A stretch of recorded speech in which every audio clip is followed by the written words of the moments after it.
I actually like watching Chris Cuomo. Shut up, Chris. All right. Here's the clip. Cuomo. Dana, love you. You're so wrong. Trump, inflation was up 25% over the Obama economy he inherited. Ask him about Yemen, where he decided not to take action and allowed 100,000 people to keep on dying in Yemen. Talk to him about... Wait, I got to pause it. Did you see Cuomo and Bill O'Reilly right there? Yeah. Right. Yeah. Watch this again, you guys. Ready? Watch. Don't look at the screaming Rosie O'Donnell impersonator. Look at the guys to the left, okay? to take action and allowed 100,000 people to keep on dying in Yemen. He's like, are you going to let this go on? You're going to let this go on? You let him talk this nonsense?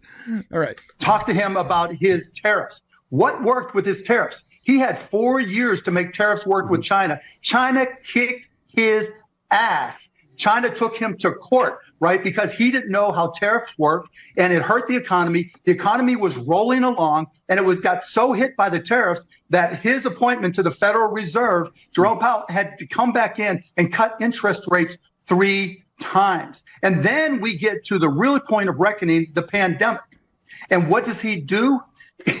He says, if we don't test people, the viruses didn't really happen. Can I ask one quick question? I'm just going to interject. The screaming lesbian is making some false points, but more importantly, how in the world does a billionaire not have a better webcam?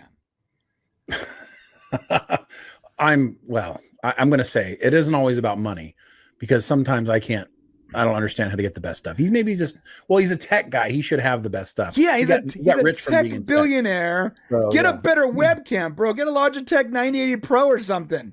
Like, they're like $120. You in the syllable 100, you made that money. It's crazy how Dana White is like fine. He's like, his camera's completely clear, and you got this screaming Rosie O'Donnell impersonator where I can barely make out that's like, what is it? There's 25 pixels on the screen. It's insane. Sorry. He holds back on resources, except for Vladimir Putin, to keep people from getting healthy. That is not an accomplished president, Dana. He has not done anything. What he got, he inherited. You know what? Right, I gotta jump in here. I gotta jump in here. You know, Bill O'Reilly, I know he's made some mistakes in his time, but he's still sort of a gangster when it comes to how informed he is, right? He's I love listening to him because he just tells it like it is. Right. Like, he only gives the facts. Like, if you want to just like learn the facts about stuff, this is the guy you want to watch, because, you know, he does have his own viewpoints, but he doesn't usually let that filter into, you know, the information he's giving. He very frequently gives compliments to the left side as well. All right, here we go. Personal wealth. He inherited it. I got to jump in with course corrections here. Number one, the real wages, which is really the only economic barometer for the folks, was up 8.2% in the 4 years Trump was president. 8.2 across the board for working Americans. Fact. I like that he does that. He's done that for a long time. Oh, yeah. Under Biden-Harris, it is around 1%. No COVID pandemic. They have failed. Number two, inflation didn't start because Putin and the Arabs did anything. Inflation started, and I don't know whether you know this, Mr. Cuban, but... Mr. Cuban sandwich, listen up. Listen what I'm saying, Mr. Cuban. Biden signed in his first week in office at least 20 executive orders. This is the stuff. Making it harder for every fuel company to harvest their product, whether it be fracking or oil or anything. The fuel company said, holy you know what, we're going to get hosed because our prices to get the stuff out of the ground are quadrupling, so we're going to do it retail now. That's what ignited it, not Putin and not Saudi Arabia. That is facts. We were energy independent under Trump.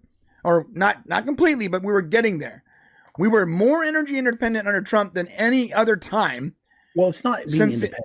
Yeah.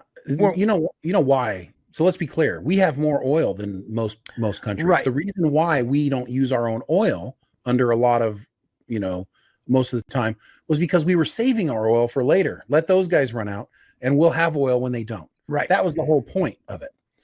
But it's, under Biden, we did sell a lot of oil. We did utilize a lot of our oil. That's not the problem. The problem is what Biden did when he came into office is he took all of these laws and he basically made it harder for the oil companies to be successful. He canceled pipelines.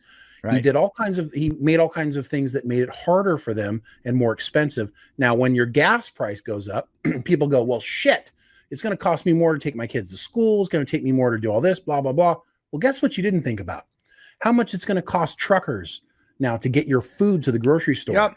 And all of the other fuel requirements that are now so much more expensive that once you charge more at the pump, now they got to charge more at the grocery store. It's because it costs more to send a package, to get the groceries to the grocery store, to take your kids to school, to do anything. And then the piece that's missing here that they don't talk about is, especially during COVID, everybody stayed home. Nobody wanted to go back to work. So they had to raise wages in order to, get people to leave their homes and come to work, which caused the price of everything to go up, and which means that they had to charge more for products in order to pay people more money to come to work. So that's another reason why, and all that happened under Biden Harris, not under Trump. And Cuban, I don't know. He doesn't seem to, he's been given, he's in his own echo chamber. Let's be very clear. Oh yeah. Because here's a guy who supported Trump and liked Trump until I guess one of his friends got screwed in a deal with Trump over the college thing that Trump was doing years ago. And now apparently he hates Trump. So I don't know why Cuban is doing this, but he sounds like a fool with half of the things he says now, when he used to sound like a pretty intelligent guy. Yeah, he used to sound intelligent. You know what? It's not even just us that believe that, because the AF Post reported recently today, Mark Cuban informed by Harris campaign to stop doing interviews representing her. It's true, because he's not doing well, man. He's really making her look even worse, if that's possible.